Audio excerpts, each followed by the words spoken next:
নমস্কার। আজ আমি একটা বিশেষ আলোচনা নিয়ে আমার এই ভিডিওটা করছি। যারা আমার ভিডিওটা বিশ্বাস করবেন তারা শুনবেন, আর যারা এই ভিডিওটা বিশ্বাস করবেন না আপনারা ভিডিওটা না দেখে স্কিপ করে যাবেন। আমি তান্ত্রিক কাজের জন্য বিভিন্ন জায়গায় বিভিন্ন সময় আমি বিভিন্ন হোটেল, বিভিন্ন পরিবেশে এবং বিভিন্ন ক্লায়েন্টের সংস্পর্শে এসে অনেক তথ্য অভিজ্ঞতা সঞ্চয় করেছি। সেই তথ্য অভিজ্ঞতা থেকে আমি আজকের একটি বিশেষ টপিকস নিয়ে আলোচনা করছি। যাদের ভালো লাগবে, যারা বিশ্বাস করবেন তারা শুনবেন। অহেতুক আমার ভিডিওর ওপরে কোনো বাজে কমেন্ট করবে সেটা আপনারা অবশ্যই করবেন না, কারণ এই ভিডিওটা করার উদ্দেশ্য আমার এই নয় যে কাউকে ভয় দেখানো বা আমার ক্লায়েন্টের সংখ্যা বৃদ্ধি করার জন্য এই ভিডিওটা আমি করছি না। তো অনেকেই প্রশ্ন করেন আমাকে, কারণ আমার দীর্ঘ 24 থেকে 25 বছরের জ্যোতিষ চর্চা এবং তন্ত্র চর্চার জীবনে প্রচুর মানুষের সংস্পর্শে এসেছি, প্রচুর ক্লায়েন্ট হয়েছে। তাদের সঙ্গে আমার সম্পর্ক ফ্যামিলি মেম্বার্সের মতো। কেউ আমাকে দিদির মতো ভালোবাসে, কেউ আমাকে বন্ধুর মতো, কেউ আমাকে সন্তানের মতো। তো সেক্ষেত্রে আমি তাদের জন্যেই আমার এই ভিডিওটা করার উদ্দেশ্য। কোনো রকম কোনো মানুষকে বুজরুকি দিয়ে অর্থনৈতিক রোজগার করার উদ্দেশ্য আমার নয়। তো এই কথাটা আমার বলা উচিত না, কারণ যারা বলছে তারা বলবেই, কিন্তু যারা আমাকে ভালোবাসেন, যারা আমার উপরে বিশ্বাস রাখেন তাদের জন্যই আমি এই বিশেষ ভিডিওটা করছি। অনেক সময় আপনারা দেখবেন, আপনারা হয়তো ভাড়া বাড়িতে বাস করছেন, সেই বাড়িটাতে আপনারা বেশি দিন পর্যন্ত থাকতে পারছেন না। সেই বাড়িতে এসে আপনাদের কিছু না কিছু সমস্যা হচ্ছে, অর্থনীতির সমস্যা, মানসিক সমস্যা, এবং আপনাদের হয়তো ওই বাড়িতে আসার পর থেকে শরীর স্বাস্থ্যর অবনতি, এইসব ঘটনাগুলো ঘটছে, যেটা আপনারা এর আগে সেটা অনুভব করেননি, কিন্তু এই বাড়িতে আসার পর থেকে আপনাদের এই ঘটনাগুলো ঘটতে চলেছে। তো বন্ধুরা, এরকম ঘটনার সম্মুখীন হয়তো অনেকেই হয়েছেন। তো যারা আমার ভিডিও দেখছেন তাদের মধ্যে হয়তো কেউ অসুবিধার সম্মুখীন হয়েছেন। তো সেই জন্যেই আমার এই ভিডিওটা তৈরি করার উদ্দেশ্য, কাউকে ভয় দেখানোর উদ্দেশ্য নয়। কারণ কিছু জিনিস রয়েছে, মানে আমরা হয়তো সরাসরি কোনো রকম কারো ক্ষেত্রে হয়তো সরাসরি কোনো ভূত প্রেতের সান্নিধ্যে আমরা আসিনি, কিন্তু সেই বাড়ির ভাইব্রেশনের মধ্যে একটা নেগেটিভ ভাইব্রেশন দেখা যায়। তো আমি আমার একটা অভিজ্ঞতা থেকে বলছি। তারাপীঠের এক হোটেলে আমরা উঠেছিলাম। আমি আমার হাজব্যান্ড এবং আমার দুজন ক্লায়েন্টকে নিয়ে গেছিলাম। তো যথারীতি আমরা ওই হোটেলের মধ্যে রাত্রির 11টা থেকে 11:30টার মধ্যে আমরা ঘুমিয়ে পড়েছি। তো আমি একটু জেগেছিলাম, কারণ একটু ভারী রাত পর্যন্ত জাগার অভ্যাস আমার আছে। আমাদের সরাসরি আমরা পুজো পাঠ করে, শ্মশানে কাজ করে, যজ্ঞক্রিয়াদি করে, মায়ের পুজো করে আমরা রেস্ট নিচ্ছি। রাত্রিবেলা পরের দিন আমরা বাড়ি ফেরার জন্য রওনা দেবো। তো সেই রাত্রে আমি হঠাৎ করে দেখলাম, আমার পরিষ্কারভাবে মনে আছে, আমি হোটেলটার নামও বলে দিচ্ছি, হোটেল সুপ্রিয়। সেই হোটেল সুপ্রিয়তে রাত্রি তখন ঠিক 11:30 থেকে 12টার মধ্যে হঠাৎ আমার দরজাতে কেউ নক করলো। তা আমি হয়তো ভাবলাম হয়তো কোনো হোটেলের কোনো রিসেপশনিস্ট বা কোনো উদ্দেশ্য হয়তো আমাদের নক করছে। তো আমি দরজা খুলতে গেলাম, কিন্তু দরজা খোলার সময় দেখলাম আমি কাউকে দেখতে পেলাম না। তা আমি চিন্তা করলাম হয়তো আমার ভুলভ্রান্তি হতেই পারে, কারণ আমি আগে নিজেকে নিয়ে চিন্তা করব, আগে আমার নিজের জায়গাটা বিশ্লেষণ করব যে আমি এটা কেন শুনলাম। তো আমি 5 মিনিট চিন্তা করলাম যে না, হতে পারে, হয়তো আমার কোনো ভুল হতে পারে। তারপরে ভাবলাম যে অনেক সময় ঘরের অনেক কিছু কি আছে না আছে, রুমের জন্য ওয়েটাররা আসেন, হোটেলে যারা থাকে তাদের সুন্দর পরিষেবা দেওয়ার জন্যে। তা যথারীতি আমি আবার বিছানার মধ্যে বসে আমি আমার কাজ সারছি।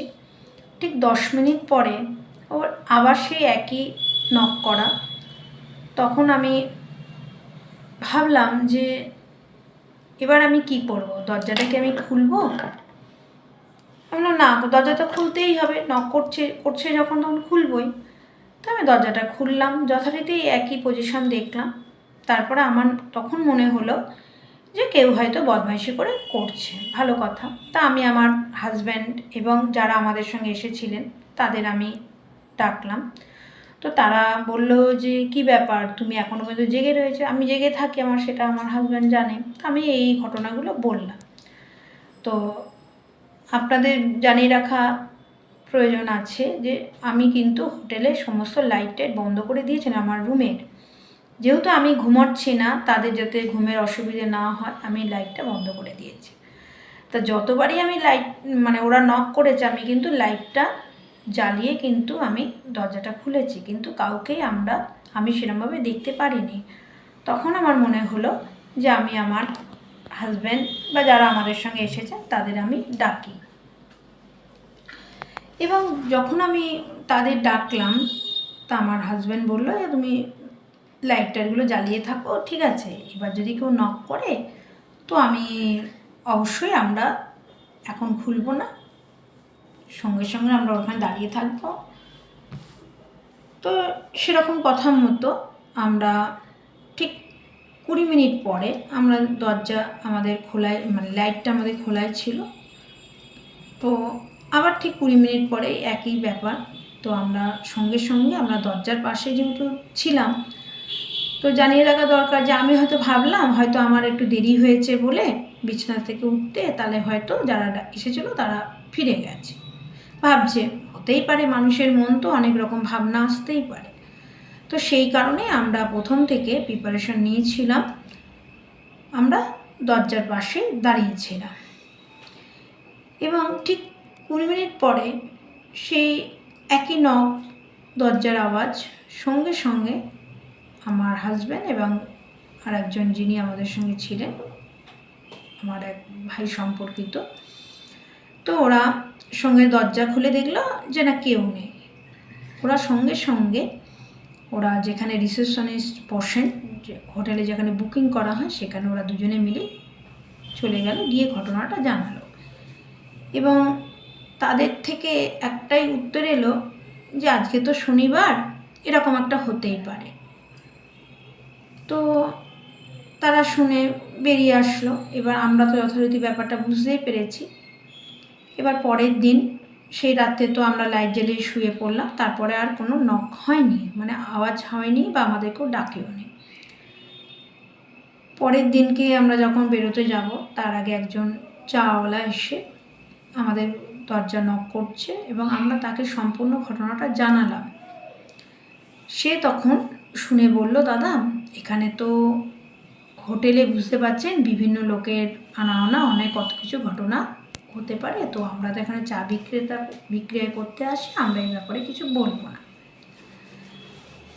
তো আমি আপনাদের কাছে এই রহস্য উদ্ভাবনের জন্য আপনাদের উপর আমার এই ডিউটি থাকলো। আমি প্রশ্ন উত্তরটা আমি আপনাদের কাছে করলাম। তো এইরকম ঘটনা আমাদের বিভিন্ন জায়গায় হোটেলে হয়েছে। তো এর ব্যাখ্যা আমরা আজও উদ্ধার করতে পারিনি, কিন্তু হোটেলটা আমাদের খুব পরিচিত হোটেল ছিল। আর আমরা এইটুকুনি জানি যে আমাদের ডিস্টার্ব করার মতো মানসিকতার কোনো লোক ওখানে থাকে না। তো আপনারাই বিচার করুন। এই হচ্ছে আজকের আমার ঘটনা। আজকে আমি মূল স্রোতে ফিরে আসছি যে বাড়িতে যখন নেগেটিভ ভাইব্রেশন আপনারা পাবেন, কি কি ধরনের ঘটনা ঘটলে আপনারা বুঝতে পারবেন বাড়িতে যে কোনো অশরীরী আত্মা বা কোনো রকম নেগেটিভ ভাইব্রেশন আছে। আপনারা যারা বিশ্বাস করেন ঈশ্বরকে, অবশ্যই মানুষ কিছুটা জিনিস ছুঁয়ে বিশ্বাস করে, কিছু মানুষ বিশ্বাসটা আসে তাদের একান্ত নিজস্ব মনের ব্যাপার থেকে।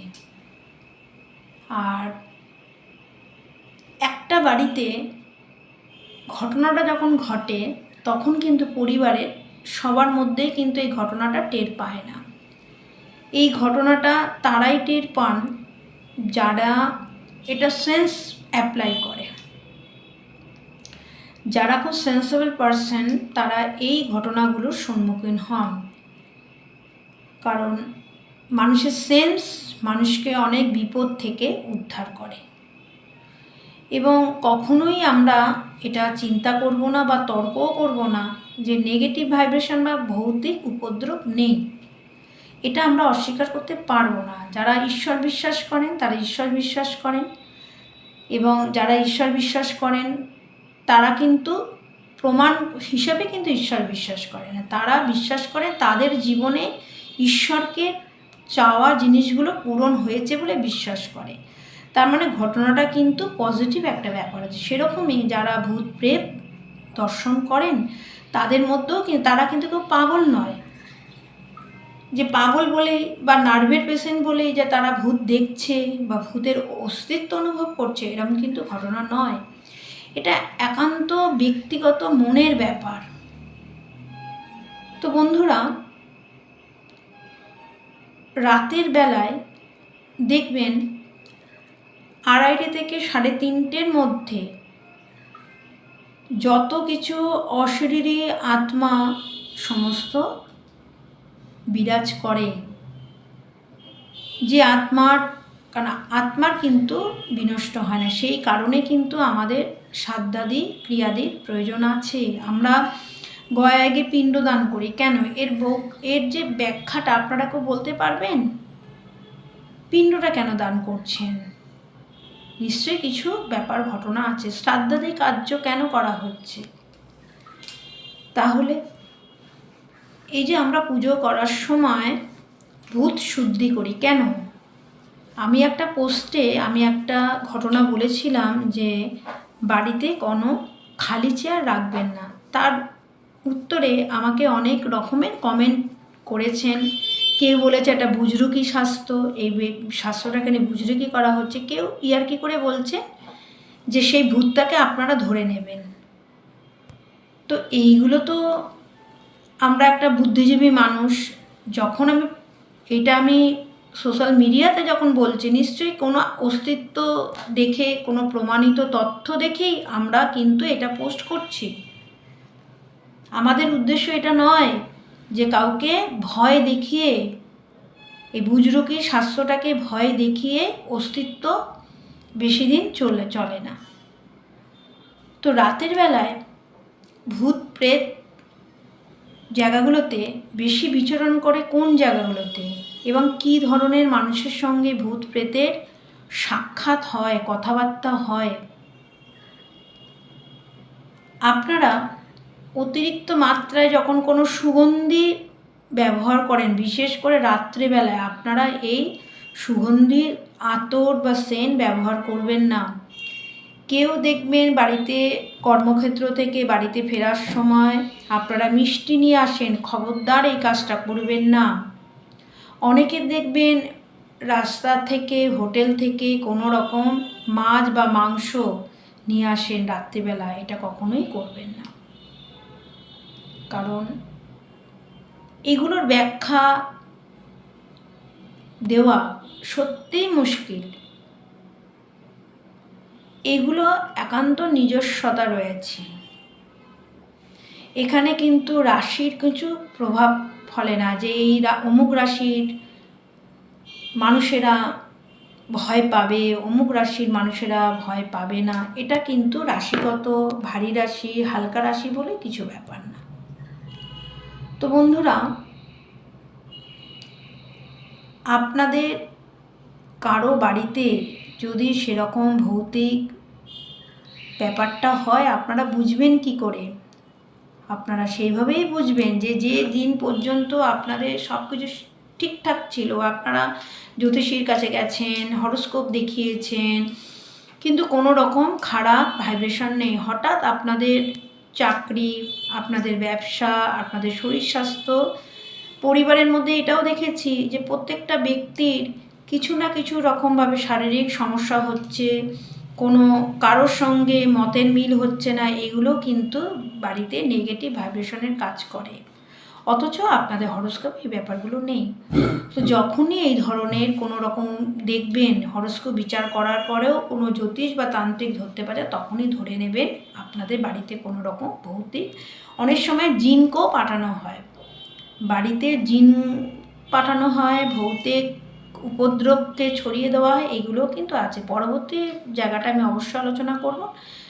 এবার আপনাদের আমাকে কতটা ভালো লাগছে আমার কথাটা, যদি আপনারা ইন্টারেস্টেড হন আমি আরও আলোচনা করব, কারণ জীবনের অনেক অভিজ্ঞতাটা আমি আপনাদের সঙ্গে একটু ভাগ করে, আমি কাউকে ভয় দেখাচ্ছি না, কিন্তু যদি কোনো রকম নেগেটিভ ভাইব্রেশনের জন্য আপনাদের জীবনের সমস্ত কাজ বাধা পড়ে যায়, বিবাহ, ব্যবসা বন্ধ, অর্থনৈতিক অবস্থা, বাড়িতে বিভিন্ন রকম অশান্তি, একে অপরের সঙ্গে কলহ, তখনই আপনারা কোনো ভালো তান্ত্রিক বা অ্যাস্ট্রোলজারের শরণাপন্ন হবেন।